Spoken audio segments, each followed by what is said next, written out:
Hey everyone!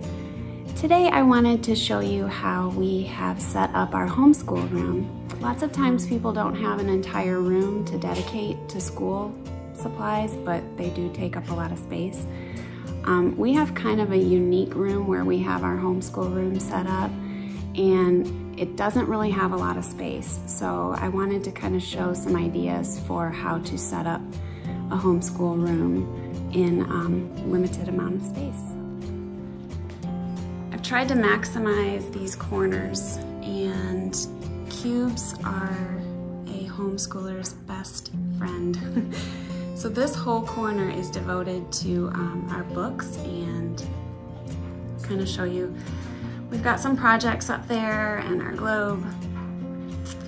I try to set up my daily books that I will be grabbing here in one cube on the left, and then my other supplies here on the right. So I kind of call this my shelf.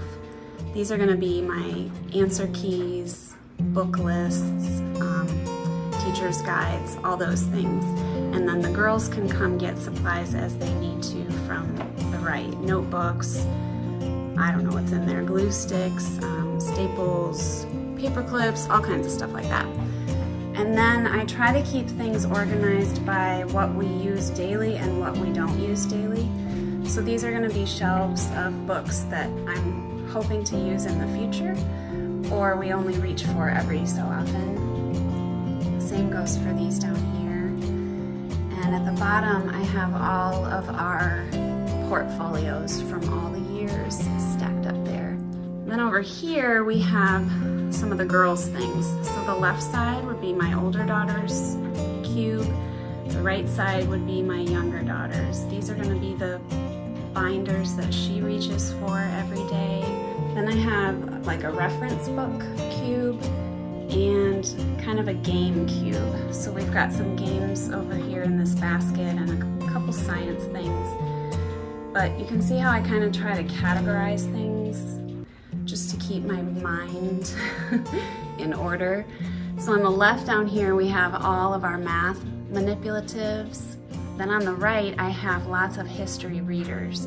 So as my younger daughter goes through her year, I have them organized by time period. So they start very early, you see the Greek myths, and then go all the way through to present time in the back there. So anytime she needs a new history reader when she finishes one, excuse me, when she finishes one up, she can just grab one from the time period that we're reading about all on her own. So that makes it easy. And then down here, it's kind of a mess, but we've got,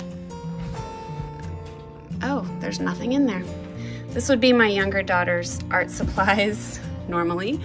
And then a bunch of baskets of colored pencils, markers, crayons. That's usually better organized, but we are at the end of the year, so we're gonna be cleaning out soon. So next to there, we have my younger daughter's drawers. We use the drawer system. We've just always loved it. It's worked really well for us. You have your work arranged by subject. It's really nice because you can, at a glance, see where she is throughout the day. This was not my idea. I can't remember where I got it from. I wish I could.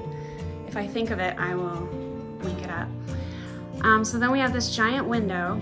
This is my older daughter's corner. Hello.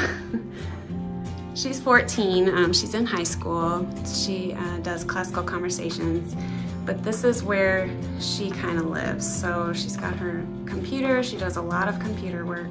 Over here she has a stand-up file, and these are gonna be things that we do weekly. I have her work that needs to be graded, work that's been graded and needs to be filed, and then her different strands, they're called, in classical conversations are in here where she can find worksheets that she needs and all that. So it kind of keeps it a little organized. Now it is definitely not usually this clean, but she's winding down with her last few days of school, so I've been cleaning up behind her.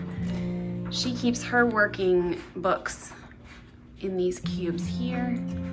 She can reach for them easily each day. And then over here I keep just supplies. So printer paper, folders we can grab, lots of empty binders down there, laminator, laminating sheets, files, all that kind of stuff. And then I love having our printer right here because I'm printing things all day, every day to go into our binders as we go so that I don't have a ton of work to organize at the end of the year. Those are some maps that they've created in years past that they're pretty proud of, so I wanted to showcase them up there in frames. And then finally, this is kind of the central hub of our schoolroom. I took a really, really old dining room table because my younger daughter is an artist and she's always got her art supplies out, so I don't have to worry about this being dirty. Her and I sit here. I sit on the right, she sits on the left. She does her schoolwork there, or she does it on the couch or in her bedroom, wherever she's feeling like it that day. And then this is kind of where I have my laptop, my planner, my whole brain is here. You can see all kinds of stuff. We keep our supplies in a little spinny thingy, whatever that's called. These are gonna be things that I'm reaching for every day, keeping track of my high schoolers' assignments and grades and credit hours for her transcript. I like to have all of that right there so I don't have to go hunting for it. And we just have a little stocking file over there of loose leaf notebook paper, sketching paper, construction paper, sketching, more sketching paper, and then kind of a junk drawer, junk file to throw things in down there. We've got our maps up there on the wall. We do use those pretty often. Wow, you can see a really bad paint touch-up job over there. I don't like my walls super cluttered. It makes me feel anxious and claustrophobic. So I have found that we can't get away without our maps though. So the maps stay up there, and then there's a dry erase board for my younger daughter. Their backpacks hang there for when we're going to co-op. And that's about it. So that was a pretty fast run through of our schoolroom. You can see how I don't have full walls to work with. So I've kind of tried to maximize the small amount of space that I have, and I definitely purge every year. I don't hold on to much, so those are some tips for space saving in your schoolroom. Maybe in the future I'll do some videos about different organizational systems I use just to keep our days running smoothly. I definitely love to organize, so if there's anything that you are curious about, just go ahead and leave me a comment below, and we'll see what we can do. See you soon.